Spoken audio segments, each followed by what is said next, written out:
हरि ओम।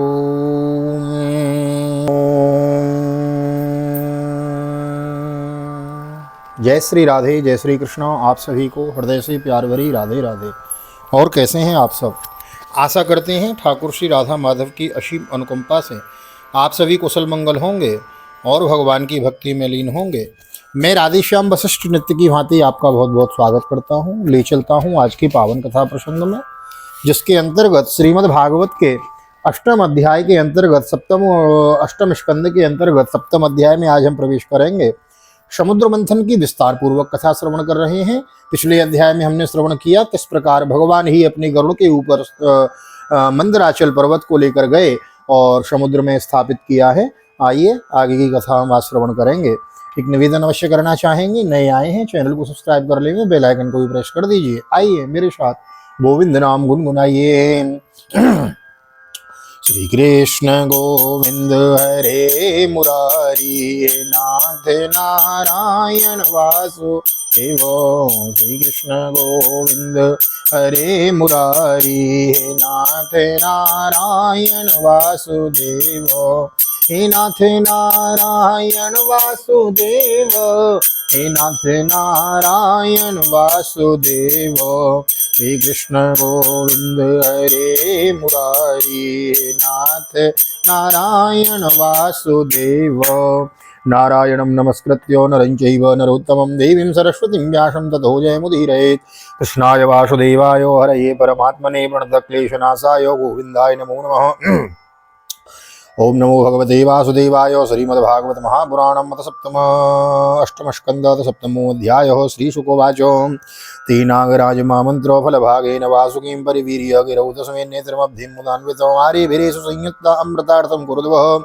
हरि पुरस्ताजत जग्रहे पूर्वं देवास्ततो भवन् तन्निक्षन्ते देवतयो महापुरुष ज्येष्ठतं न ग्रहुणीमो वयं पुक्षम् अहिरंगम मंगलम। श्री सुखदेव जी कहते हैं, परीक्षित देवता और असुरों ने नागराज वासुकी को यह वचन देकर के समुद्र बंधन से प्राप्त होने वाले अमृत में तुम्हारा भी हिस्सा रहेगा, उन्हें भी सम्मिलित कर लिया। इसके बाद उन लोगों ने वासुकी नाग को नीति के समान मंदराचल में लपेटकर भली भांति युद्ध हो बड़े उत्साह और आनंद से अमृत के लिए समुद्र मंथन प्रारंभ किया। उस समय पहल अजित भगवान वासुकी के मुख की ओर लग गए, इसलिए देवता भी उधर ही आ जुटे। परंतु भगवान की यह चेष्टा दैत्य सेनापतियों को पसंद न आई। उन्होंने कहा कि पूंछ तो सांप का अशुभ अंग है, हम उसे नहीं पकड़ेंगे। स्वाध्याय श्रुति संपन्न प्रज्ञाता जन्म कर्म भी यदि तूष्णीम स्थितान दैत्यान विलोक्य पुरुषोत्तम स्मय मानो विसृज्याग्रम पुक्षम जग्राह सामरः कृतस्थान विभागस्तम एवं कश्यप नंदन ममंतु परमायात्त अमृतार्थ वयोनधम मत्यमानेर्णवेशोद्रीरनाधारो यपोविशत ध्रियमाणो विबलवेर गौरवात् पाण्डुनंदन ते सुनिर्विण्ण मनस परिम्लान मुखश्रियो आसन स्वपौरुषे नष्टे देवे नातिबलीय। सो हमने वेद शास्त्रों का विधि पूर्वक अध्ययन किया है, ऊंचे वंश में हमारा जन्म हुआ है और वीरता के बड़े बड़े काम हमने किए हैं। हम देवताओं से किस बात में कम है, यह कहकर वे लोग चुपचाप एक और खड़े हो गए। उनकी यह मनोवृत्ति देखकर भगवान ने मुस्कुरा कर वासुकी का मुंह छोड़ दिया और देवताओं के साथ उन्होंने पूंछ पकड़ ली। इस प्रकार अपना अपना स्थान निश्चित करके देवता और असुर अमृत प्राप्ति के लिए पूरी तैयारी से समुद्र मंथन करने लगे। परीक्षित, जब समुद्र मंथन होने लगा तो बड़े बड़े बलवान देवता और असुरों के पकड़े रहने पर भी अपनी भार की अधिकता से नीचे की ओर आधार न होने के कारण मंदराचल समुद्र में डूबने लगा। इस प्रकार अत्यंत बलवान देव के द्वारा अपना सब किया कराया मिट्टी में मिलते देख उनका मन टूट गया। सबके मुंह पर उदासी सी छा गई। विलोक्य विघ्नेश विधिं तदेश्वरो दुरंत वीर्यो विततां विशन्ति कृत्वा वपुकाक्षपमद्भुतं महत् प्रविश्यतो यं गिरिमुज्जुहारो तमोत्थितं वीक्षकुलाचलं पुनः समुत्थिता निर्मथितं सुरासुरा दधार पृष्ठेन सुलक्षणे योजन प्रस्तारिणा द्वीप इवापरो महान् सुरासुरेन्द्रे भुजवीर्य वेपितं परिभ्रमन्तं गिरिमंग पृष्ठतः बिभ्रन्तवा तदा वर्तनमादिकर्षपौ मेनेङ्गकण्डूय नमः प्रमेय। उस समय भगवान ने देखा कि यह तो विघ्नराज की करतूत है, इसलिए उन्होंने उसके निवारण का उपाय सोचकर अत्यंत विशाल एवं विचित्र कक्षप का रूप धारण किया और समुद्र के जल में प्रवेश करके मंदराचल को ऊपर उठा दिया। भगवान की शक्ति अनंत है, वे सत्य संकल्प है, उसके लिए यह कौन कौन सी बड़ी बात, यह कौन सी बड़ी बात थी। देवता और असुरों ने देखा कि मंदराचल तो ऊपर उठाया है, तब वे फिर से समुद्र मंथन के लिए उठ खड़े हुए। उस समय भगवान ने जम्बूद्वीप के समान 1,00,000 योजन फैली हुई अपनी पीठ पर मंदराचल को धारण कर रखा था। परीक्षित, जब बड़े बड़े देवता और असुरों ने अपने बाहुबल से मंदराचल को प्रेरित किया, तब वह भगवान की पीठ पर घूमने लगा। अनंत शक्तिशाली आदि कश्यप भगवान को उस पर्वत का चक्कर लगाना ऐसा जान पड़ता था मानो कोई उनकी पीठ खुजला रहा हो। भगवान है ना भाई, विराट नारायण है। तथासुराना विशदासुरेण रूपेण तेषां बलवीर्यमीरयन् उद्दीपयन् देवगणाश्च विष्णुं देवेन नागेन्द्रं भूतरूप उपरि यगेन्द्रं गिरिराढ्यवान्यो आक्रम्य हस्तेन सहस्रबाहु तस्थौ दिवि भ्रम्य भवेन्द्रमुग्धोरविष्टोवद्भिः विवृष्टो उपरि यदश्चात्मनिगोत्रनेत्रयोपरेण ते प्राविशता समेधिता मनवन्धुरब्धिं दर्शामदुत्कट महाद्रिणाक्षोभितनग्रचक्रमम्। साथ ही समुद्र मंथन संपन्न करने के लिए भगवान ने असुरों में उनकी शक्ति और बल को बढ़ाते हुए असुर रूप में प्रवेश किया। वैसे ही उन्होंने देवताओं को उत्साहित करते हुए उनमें देवता रूप से प्रवेश किया और वासवी नाग में निद्रा के रूप से इधर पर्वत के ऊपर दूसरे पर्वत के समान बनकर सहस्त्रबाहु भगवान अपने हाथों से उसे दबाकर स्थित हो गए। और उस समय आकाश में ब्रह्मा शंकर इंद्रादि उनकी स्तुति और उनके ऊपर पुष्पों की वर्षा करने लगे। इस प्रकार भगवान ने पर्वत के ऊपर उसको दबा रखने वाले रूप में, नीचे उसके आधार कक्षप के रूप में, देवता और असुरों के शरीर में उनकी शक्ति के रूप में, पर्वत में दृढ़ता के रूप में और नीति बने हुए वासुकी नाक में निद्रा के रूप में, जिससे उन्हें कष्ट हो प्रवेश करके सब ओर से सबको शक्ति संपन्न कर दिया। वे अपने बल मत से उन्मत्त होकर मंदराचल के द्वारा बड़े वेग से समुद्र मंथन करने लगे। उस समय समुद्र और उसमें रहने वाली मगर मछली आदि जीव क्षुब्ध हो गए हैं। अहिंद्र सहस्र कठोर द्रंगमुखम श्वास अग्निधूमा हतवर्चसो सुरा पोलो मकाले बलीलवलादयौदावाग्निदग्धा सरलाय भवन देवांश दक्षा वशसखा तब्रवान्दुं ब्राह्मरस्रग्वर कुञ्जकाननान् समव्यवर्षन् भगवद्वसागनावभूषमुद्रोर्म्यपगूढवायतो मनमथ्यमाना तथा सिन्धुर्देवासुरवयो वरूतपै यथा सुधा न जायेत निर्ममन्ता यथा स्वयं निर्ममन्ता स्वयाद्वयम्। नागराज वासुकी के हजारों कठोर नेत्र, मुख और श्वासों से विष की आग निकलने लगी। उनके धुएं से पोलोम काली बलील बल आदि असुर निस्तेज हो गए। उस समय वे ऐसे जान पड़ते थे मानो दावानल से झुलसे हुए साखू के पेड़ खड़े हो। देवता भी उससे न बच सके। वासुकी के श्वास की लपटों से उनका और भी तेज फीका पड़ गया। वस्त्रमाला कवच एवं मुख धूमिल हो गए। उनकी यह दशा देखकर भगवान की प्रेरणा से बादल देवताओं को ऊपर वर्षा करने लगे। वायु समुद्र की तरंगों का स्पर्श करके शीतलता और सुगंधी का संचार करने लगी। इस प्रकार देवता और असुरों के समुद्र मंथन करने पर भी जब अमृत न निकला, तब स्वयं अवेजित भगवान समुद्र मंथन करने लगे। मेघश्याम कनक परिधि कर्ण विद्योत विद्भो विद्योन्मूर्धनिं राजद्वे लुलित कच स्रग्धरो रक्त नेत्र जयत्रीर्दौर्वीर जगत भयतीर्दंड शोकम गृहीत्वा मथनन मथना प्रतिगिरिवेरिवाशोभतार्थो ददार्त्री निर्मध्यमान तुदरे रविभूद्विषम औल्बणं हालहलावमग्रतोषम्भ्रान्तमीनोन्मकरायिकक्षपात् तिमिदुविभग्राहितिमिङ्गलाकुला तदुग्रवेगं दिशुदृशपर्यधो विसर्पदसह्यमप्रति भीता प्रजादुद्रवरुङ्गसेश्वरं आरक्ष्यमाणा शरणं सदा शिवं।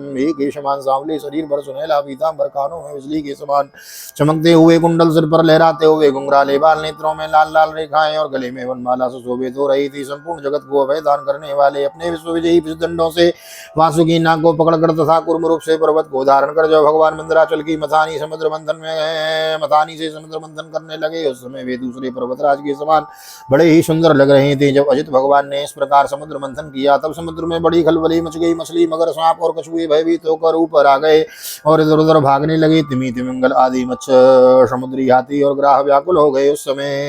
उसी समय पहले पहल हालाहल नाम का अत्यंत उग्र विष निकला। वह अत्यंत उग्र विष दिशा में ऊपर नीचे सर्वत्र उड़ने और फैलने लगा। इस असह्य विष से बचने का कोई उपाय भी न था। भयभीत होकर संपूर्ण प्रजा और प्रजापति किसी के द्वारा ऋण न मिलने पर भगवान सदाशिव की शरण में, त्राण न मिलने के पर भगवान सदाशिव की शरण में गए। विलोक्य तम देववरम विलोक्य त्रैलोक्य भवाय देव्याभिमतं मुनीनाम सासीन मदराव वर्गहेतोस्तपोजुषाणं तुतभि प्रणेमो प्रजापतयो चो देवदेवो महादेवो भूतभावन त्रायणा शरणापन्ना त्रैलोक्यो दहनाद्विषातुमेको सर्वजगत ईश्वरो बन्धमोक्षयो तं त्वामर्चन्ति कुशला प्रपन्नार्थी हरं गुरुं भगवान शंकर सती जी के साथ कैलाश पर्वत पर विराजमान थे। बड़े बड़े ऋषि मुनि उनकी सेवा कर रहे थे। वे वहाँ तीनों लोगों के अभ्युदय और मोक्ष के लिए तपस्या कर रहे थे। प्रजापतियों ने उनका दर्शन करके उनकी स्तुति करते हुए उन्हें प्रणाम किया। प्रजापतियों ने भगवान शंकर की स्तुति की। देवताओं की आराध्य देव महादेव, आप समस्त प्राणियों के आत्मा और उनके जीवन दाता हैं। हम लोग आपकी शरण में आए हैं। त्रिलोकी को भस्म करने वाले ये शुक्र विष को आप विष से आप हमारी रक्षा कीजिए।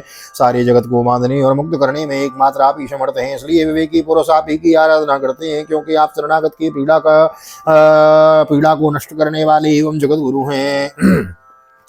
गुणमय्या सुशक्त्या स्यों सर्गस्थित्यन्त्ययान् विभो दत्से स्वदृग्भूमन् ब्रह्म विष्णु शिवाभिधाम त्वं ब्रह्म परमं गूढं सदा सद्भावभावनः नानाशक्ति विरावातस्त्वमात्मा जगदीश्वरः त्वं शब्दयो निर्जगदादिरात्मा प्राणेन्द्रिय द्रव्यगुणस्वभावः कालः क्रतुः सत्यमृतं च धर्मं त्वय्यक्षरं यत्त्रिविधा वदन्ति अग्निर्मुखं ते किल देवतात्मा क्षितिं विदुर्लोकभवाङ्घ्रिपङ्कजं कालं गतिं ते किल देवतात्मनो दिशश्च कर्णौ रसनं जलेशम् नाविर्नमस्ते सुसनं नवस्वान् सूर्यश्च चक्षुंसि जलं स्मरित परावरात्मा श्रेणं तमात्मा सोमो मनोधीर् द्योर्भगवान् चिरस्ते कुक्षी समुद्रागिरियोस्ति संगरोमाणि सरभोस्ति विरुधस्ते चन्दांसि साक्षात् तव सप्तधातव स्वधीयमायात्मन हृदयं सर्वधर्म प्रभो। अपनी गुणमयी शक्ति से जगत की सृष्टि स्थिति और प्रलय करने के लिए आप अनंत एक रस होने पर भी ब्रह्मा विष्णु से वादी नाम साधा धारण कर लेते हैं। आप स्वयं प्रकाश हैं। इसका कारण यह है कि आप परम रहस्य में ब्रह्म तत्व हैं। जितने भी देवता मनुष्य पशु पक्षी आदि सत अथवा असत चराचर प्राणी उनको जीवन दान देने वाले आप ही हैं। आपकी अतिरिक्त सृष्टि भी और कुछ नहीं है, क्योंकि आप आत्मा हैं। अनेक शक्तियों के द्वारा आप ही जगत रूप में प्रतीत हो रहे हैं, क्योंकि आप ईश्वर हैं, सर्वसमर्थ हैं। समस्त वेद आपसे ही प्रकट हुए हैं, इसलिए आप समस्त ज्ञानों के मूल स्रोत स्वतः सिद्ध ज्ञान आप ही जगत के आदि कारण महत्व त्रिविध अहंकार हैं। आप ही प्राण इंद्रिय पंच महाभूत तथा शब्दादि विषयों के भिन्न भिन्न स्वभाव और उनके मूल कारण हैं। आप स्वयं ही प्राणियों में की वृद्धि और ह्रास करने वाले काल हैं, उनका कल्याण करने वाले यज्ञ हैं एवं सत्य और मधुर वाणी है। धर्म भी आपका ही स्वरूप है। आप ही अ उ म इन तीनों अक्षरों में युक्त प्रणव है अथवा त्रिगुणात्मका प्रकृति है, ऐसा वेदवाणी महात्मा कहते हैं। सर्वदेव स्वरूप अग्नि आपका मुख है। तीनों लोगों के अभ्युदय करने वाले शंकर, यह पृथ्वी आपका चरण कमल है। आप अखिल देव स्वरूप हैं। यह काल आपकी गति है। दिशाएं कान है और वरुण रसनेन्द्रिय है। आकाश नाभि है, वायु श्वास है, सूर्य नेत्र है और जल वीर्य है। आपका अहंकार नीचे ऊंचे सभी जीवों का आश्रय है। चंद्रमा मन है और प्रभो स्वर्ग आपका सिर है। वेद स्वरूप भगवान समुद्र आपकी कोक है। पर्वत हड्डियां हैं। यह सब प्रकार की औषधियां और घास आपकी रोम है। गायत्री आदि छंद आपकी शातों धातुएं हैं। सभी प्रकार के धर्म आपके हृदय हैं। मुखानि पंचोपनिषदस्तवेशो यस्त्रिंशदष्टोत्तर मंत्रवर्ग यति तच्चिवाग्यम परमार्थ तत्वं देव स्वयं ज्योतिरवस्थितोस्ते वतस्ते छाया सुधर्मे येर्विसर्गोत्रेत्रत्रयं सद्वरजस्तमांसि सांख्यात्मनो शास्त्रकृतस्तवीक्ष छन्दोमयो देवर्णिर्षि पुराण नते गिरित्राखिल लोकपाल विरिञ्च वैकुण्ठ सुरेन्द्रगम्यं ज्योति परं यत्र रजस्तमश्च सद्वं नयद् ब्रह्म निवस्तवेदं कामाद्वर त्रिपुरकालराध्यनेक भूतध्रुवक्षपतय स्वस्तुतये न ततयै यस्वन्तकालयदमात्मकृतं त्वनेत्रवग्निस्फुलिङ्गसिकयापसितं न वेद ये त्वात्मराम गुरुभिर्हृदि चिन्तताङ्घ्रिं दन्तं चरन्तमया तपसा विदग्धं कत्तन्तोग्रपुरुषं निरतं समासाने तेनूनमूर्ति विमदास्तवहातलज्ज स्वामिन्। सद्योजातादि पांच उपनिषद ही आपके तत्पुरुष अघोर सद्योजात कामदेव और ईशान नामक पांच मुख हैं। उन्हीं के पंच पदच्छेद से 38 कलात्मक मंत्र निकले हैं। आप सब समस्त प्रपंच से उपलब्ध होकर अपने स्वरूप में स्थित हो जाते हैं, तब उसकी स्तुति का नाम होता है शिव। वास्तव में वही स्वयं प्रकाश परमार्थ तत्व है। अधर्म की दंभ लोभ और तरंगों में आपकी छाया है, जिनसे विविध प्रकार की सृष्टि होती है। वे सत्वरज और तम आपके तीन नेत्र हैं। प्रभु गायत्री और छंद स्वरूप सनातन वेद ही आपके विचार हैं, क्योंकि आप ही सांख्य आदि समस्त शास्त्रों के रूप में स्थित हैं और उनके कर्ता भी हैं। भगवान आपका परम ज्योतिर्मय स्वरूप स्वयं ब्रह्म है। उसमें न तो रजोगुण तमोगुण और न सत्वगुण है और न ही किसी प्रकार की भेदभाव ही है। आपके और उस स्वरूप के सारे लोकपाल, यहाँ तक के ब्रह्मा विष्णु और देवराज इंद्र भी नहीं जान सकते। आपने कामदेव दक्ष के यज्ञ त्रिपुरासुर और कालकूट विष, जिसको आप अभी अभी अवश्य पी जाएंगे, और अनेक जीवद्रोही असुरों को नष्ट कर दिया है, परंतु यह कहने से आपकी कोई स्तुति नहीं होती, क्योंकि प्रलय के समय आपका बनाया हुआ वह विश्व आपके ही नेत्र से निकली हुई आग की चिंगारी एवं लपट से जलकर भस्म हो जाता है। और आप इस प्रकार ध्यान मग्न रहते हैं कि आपको इसका पता ही नहीं चला। जीवन मुक्त आत्मा राम पुरुष अपने हृदय में आपके युगल चरणों से ध्यान करते रहते हैं तथा आप स्वयं भी निरंतर ज्ञान और तपस्या में लीन रहते हैं, फिर भी सती के साथ रहते देखकर जो आपको आसक्ति एवं शमशानवासी होने के कारण उग्र अथवा निष्ठुर बतलाते हैं, वे मूर्ख आपकी लीलाओं का रहस्य भला क्या जाने। उनका वैसा कहना निर्लज्जता से भरा हुआ है। तत्तस्य ते सदसतो भरतः परस्योनाञ्जस्वरूप गमनो भवन्ति भूम्ना ब्रह्मादयो किमुत्सवनते वयं तु तत्सर्ग विषया अपि शक्तिमात्रमे तद्परं ब्रह्मश्यामो न परं ते महेश्वर शरणामि लोकाय वितक्तस्ते व्यक्तकर्मणः श्रीशुकोवाच तद्वीक्ष्य वसनं तासां कृपया प्रस्फीडितः सर्वभूतः स्वदेव इदमाह सतीं प्रियाम्। इस कार्य और कारण रूप जगत से परे माया है और माया से भी अत्यंत परे आप हैं, इसलिए प्रभु आपके अनंत स्वरूप का साक्षात ज्ञान प्राप्त करने में सहसा ब्रह्मादि भी समर्थ नहीं होते, फिर स्तुति तो कर ही कैसे सकते हैं। ऐसी अवस्था में उनके पुत्रों के पुत्र हम लोग कह ही क्या सकते हैं। फिर भी अपनी शक्ति के अनुसार हमने आपका कुछ गुणगान किया है। हम लोग तो केवल आपकी इसी लीला विहारी रूप को देख रहे हैं, आपके परम स्वरूप को हम नहीं जानते। महेश्वर यद्यपि आपकी लीलाएं अव्यक्त हैं, फिर भी संसार का कल्याण करने के लिए आप अव्यक्त रूप से भी रहते हैं। श्री शुकोवाच तद्वीक्ष्य वसनं तासां कृपया प्रस्फीडितः सर्वभूतः स्वदेव इदमाह सतीं प्रियां। श्री सुखदेव जी कहते हैं, परीक्षित, प्रजा का यह संकट देखकर समस्त प्राणियों के कारण बंधु देवादिदेव भगवान शंकर ने हृदय में कृपा बस बड़ी व्यथा हुई। उन्होंने अपनी प्रिया सती जी से यह बात कही। श्री शोभाच अहो बत भगवान ने तत्प्रजानां वस्य वैशं क्षीरोदमदनुद्भूतात् कालकूटादुपस्थितम् आसां प्राणावरिप्सूनां विधेयमोऽयं हिमे तावानि प्रभोरतो यद्दीनपरिपालनं प्राणेषु हि प्राणिनं पान्तिं साधवक्षणमङ्गुरैः बद्धे वैरेषु भूतेषु मोहिते स्वात्ममायया पुंसः कतिपयो कृपतयो भद्रे सर्वात्मा प्रीयते हृदि हरिः प्रीते हरिं भगवती प्रियेयं सचराचरं तस्मादिदं वरं भुञ्जे प्रजानां स्वस्तिरस्तु मे। शिव जी ने कहा, देवी यह बड़े खेद की बात है कि देखो तो सही, समुद्र मंथन से निकले हुए कालकूट विष के कारण प्रजा पर इतना बड़ा दुख आ पड़ा है। ये बेचारी किसी प्रकार अपनी प्राणों की रक्षा करना चाहते हैं। इस समय मेरा यह कर्तव्य है कि मैं इन्हें निर्भय कर दूं। जिनके पास शक्ति सामर्थ्य है, उनके जीवन की सफलता ऐसी में है कि वे दीन दुखियों की रक्षा करें। सज्जन पुरुष अपने क्षणभंगुर प्राणों की बलि देकर भी दूसरे प्राणियों की प्राण की रक्षा करते हैं। कल्याणी है कल्याणी, आपने ही मोह की माया में फंसकर संसार के प्राणी मोहित हो रहे हैं और एक दूसरे से बैर की गांठ बांधे बैठे हुए हैं। उनके ऊपर जो कृपा करता है उस पर सर्वात्मा भगवान श्री कृष्ण प्रसन्न होते हैं, और जब भगवान प्रसन्न हो जाते हैं तब चराचर जगत के साथ मैं भी प्रसन्न हो जाता हूँ। इसलिए अभी अभी मैं इस विष को भक्षण करता हूँ जिससे मेरी प्रजा का कल्याण हो। श्री शुकोवाच एवं महामंत्र भगवान भवानी विश्व भावना तद विषम जगदुमारी भी प्रभाव ज्ञानो मोदित कर्तलीकृत्य व्यापी हालालम विषम अवक्षन् महादेव कृपया भूत भावन तस्यापि दर्शयामास स्ववीर्यम् जलकलमशः यच्चकार गलीलं तत्सादुर्विभूषणं तप्यन्ते लोकतापिनो साधवो प्रायसो जनः परमाराधनं तद्भिपुरुषस्याखिलात्मनः। श्री सुखदेव जी कहते हैं, विश्व के जीवन दाता भगवान शंकर इस प्रकार सती देवी से प्रस्ताव करके उस विष को खाने के लिए तैयार हो गए। देवी तो उनका प्रभाव जानती थी, उन्होंने हृदय से इस बात का अनुमोदन किया। भगवान शंकर बड़े कृपालु हैं, उन्हीं की शक्ति से समस्त प्राणी जीवित रहते हैं। उन्हीं से उस तीक्ष्ण हालाहल विष को अपनी हथेली पर उठाया और भक्षण कर गए। वह विष जल का पाप मल था वह विष जल का पाप मल था। उसने शंकर जी पर भी अपना प्रभाव प्रकट कर दिया, उससे उनका कंठ नीला पड़ गया, परंतु वह तो प्रजा का कल्याण करने वाले भगवान शंकर के लिए भूषण का स्वरूप हो गया। परोपकारी सज्जन प्राय प्रजा का दुख टालने के लिए स्वयं दुख झेला ही करते हैं, परंतु यह दुख नहीं है, यह तो सबके हृदय में विराजमान भगवान की परम आराधना है। बोल नीलकंठ भगवान की जय।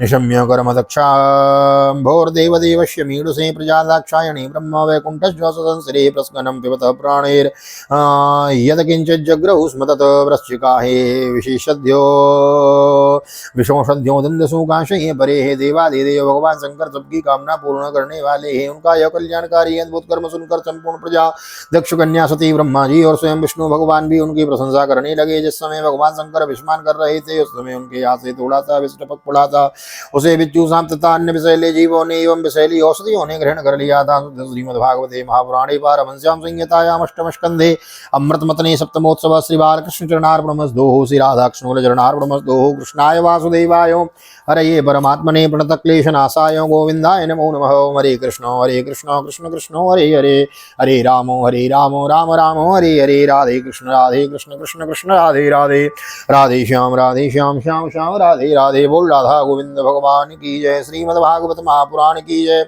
श्री वेदव्यास जी महाराज की जय। श्री सुखदेव जी महाराज की जय। राजा परीक्षित जी महाराज की जय। राजा रामचंद्र भगवान की जय। श्री हनुमान जी महाराज की जय।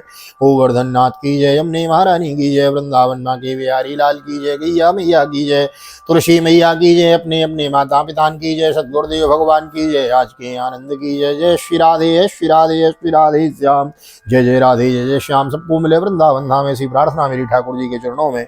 यहाँ तक वीडियो बनी है, वीडियो को लाइक कर दीजिए, शेयर कर दीजिए, कमेंट में भागवत भगवान की जय लिख दीजिए। और नए आए हैं चैनल पे या केवल वीडियो देखने के लिए ही आते हैं तो प्लीज करबद्ध प्रार्थना है चैनल को सब्सक्राइब कर लीजिए। मिलते हैं अगली वीडियो में, तब तक के लिए ठाकुर जी का दर्शन करते हुए आप सभी को हृदय से प्यार भरिए जय श्री राधे जय श्री कृष्ण। हरि ओम।